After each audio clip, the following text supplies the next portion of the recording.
Hello, I'm Robert Costa, and this is the Washington Week podcast. Joining me are four seasoned congressional reporters: Lisa Desjardins of the PBS NewsHour, Jake Sherman of Politico, Erica Werner of the Washington Post, and Manu Raju of CNN. There will be a seismic shift in Washington next year when the 116th Congress meets. Democrats have retaken the majority of the House, and Nancy Pelosi is hoping to be in the driver's seat, one she held before. Pelosi was born in Maryland. Her father was a congressman and later mayor of Baltimore. Her career in politics started in California, working for the state Democratic Party. She was first elected to Congress in a special election in 1987. 20 years later, in 2007, she became the first woman to serve as Speaker of the House, steering legislation on a daily basis, some historic bills. Now, Pelosi is campaigning for a second round in that role.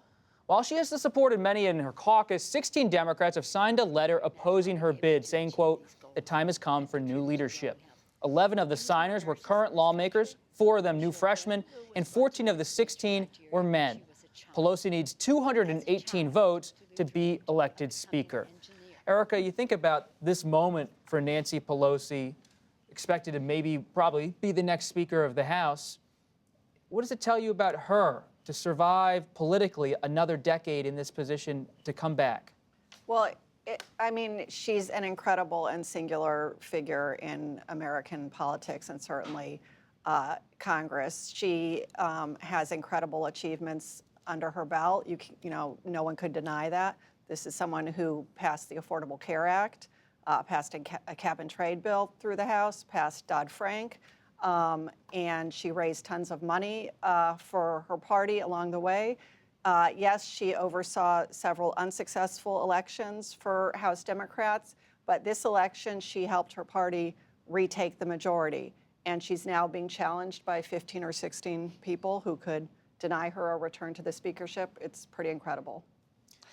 Yeah, I think that we don't know how this is going to turn out. Next week, we expect her to get now formally nominated by her caucus to become their caucus's choice for a speaker, because the threshold's lower than actually being elected speaker. Just a half of the House Democratic caucus needs to nominate her. And then, but the real question is, what's going to happen on the House floor on the first day of the new Congress next year? At that point, of course, all Republicans will vote for their choice, Kevin McCarthy, and the Democrats will mostly vote for Nancy Pelosi. But what will happen if she does not get the threshold, which is 218 of members who are actually casting a vote, if she's under that 218 number? That is a big question going forward. And at the moment, it's very close, because the members who are coming out publicly suggest that they have the votes, but will they change their mind at the end of the day when she's the last Democrat standing?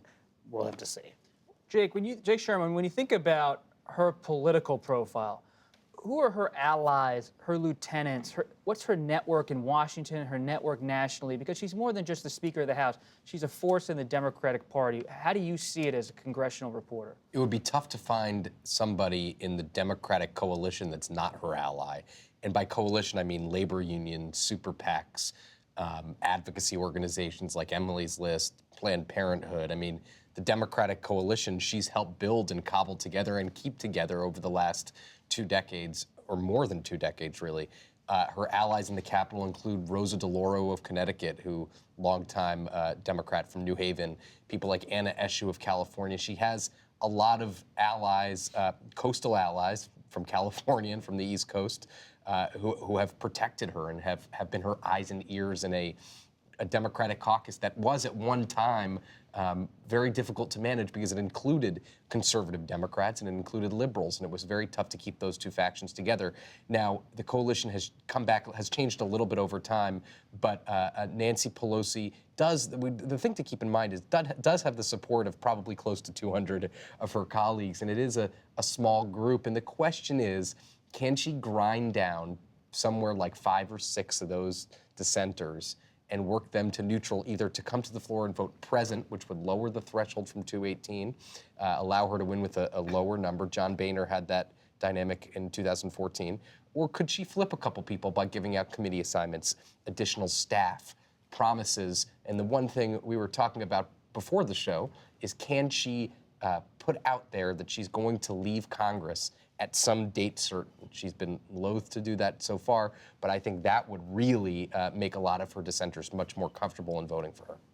Nancy Pelosi recently told Time Magazine, quote, "If I weren't effective, I wouldn't be a target."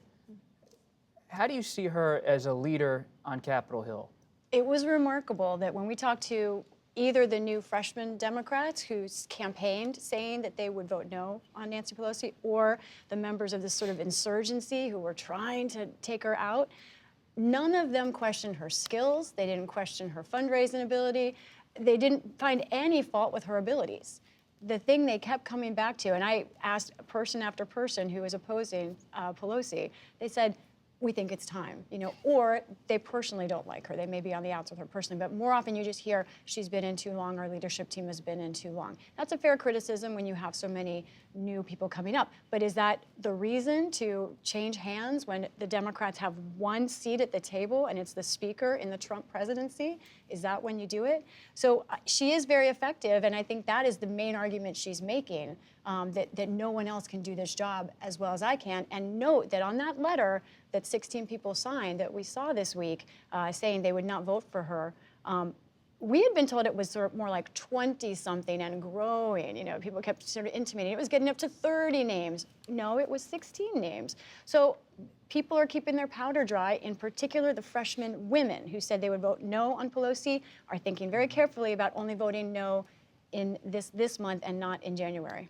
Any insights into her relationship, Raju, with President Trump?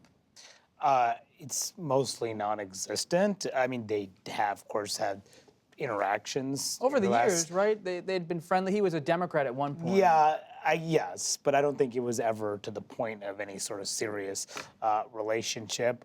They have had discussions. They've had some compromises early on in this Congress where the president essentially caved to the whims of the Democrats on some spending issues and the like.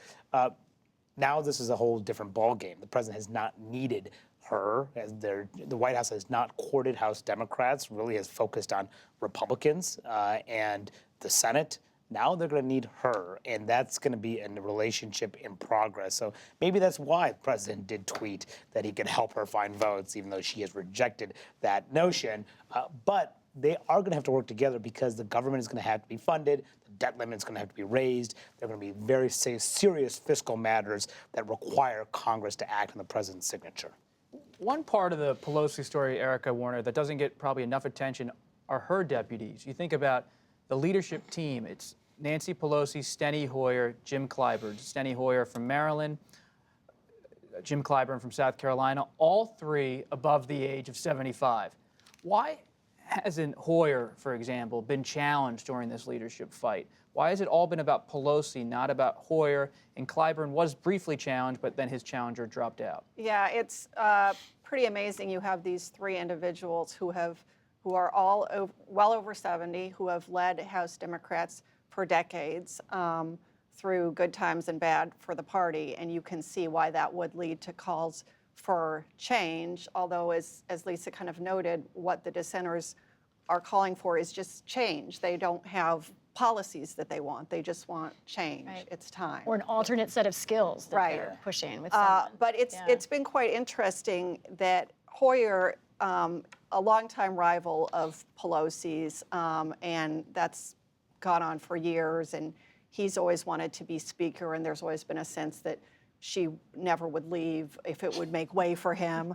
But She's going down, she's taking him with her. but the three of them have been working together to get Pelosi over the top in this speaker race. Hoyer is helping her out, so they've kind of assumed a, Three Musketeers almost image or performance in this scenario. I think it's a good question why Hoyer, he's a white man, in the Me Too movement, isn't getting challenged, but she's been the face of the party a much I more think prominent. I think Hoyer made a good early read, maybe even a year ago, seeing that if they took over the House, it would be through a lot of changing faces.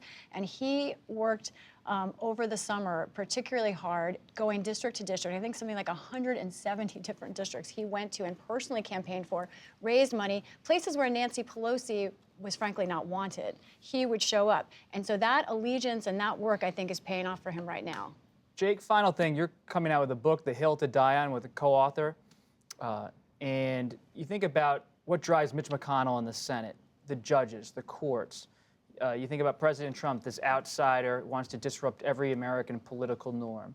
What about Leader Pelosi? You've spent time covering her for a long time. What drives her? What keeps her in the arena? What makes her want to do this? She is a really skilled legislator who seems to thrive off of building unlikely coalitions for different pieces of legislation. And I think she feels now, in this iteration of her power, that an opposition party is so critical and needs to be unified and needs to be sharp and needs to be targeted. And she is the person who could do that because of her years of experience. And there is an argument to be made that she is, at this moment, objectively the only person with those skills, in that nobody has been at the height of power. She has been at the height of power for so long that nobody else has that skill set. It almost reminds me of when Paul Ryan became House Speaker. He seemed to be the only one who was capable in a chaotic House GOP of doing it. You and Anna Palmer working on this book about. A lot of it has to do with Ryan. Just any thoughts on his legacy, quickly? Yeah, it'll be complicated. I think it will be wrapped up in Donald Trump, which is something, if you asked him 5 or 6 years ago, he would have never, ever imagined. A guy who was Ways and Means Committee chairman, got tax reform done, Speaker of the House, vice presidential candidate, and his legacy will be, to many people, his relationship with the president. And the Pelosi legacy could end up being tied with President Trump. We'll see in the next year or two. That's it for this edition of the Washington Week podcast. You can listen wherever you get your podcasts or watch on the Washington Week website. I'm Robert Costa. See you next time.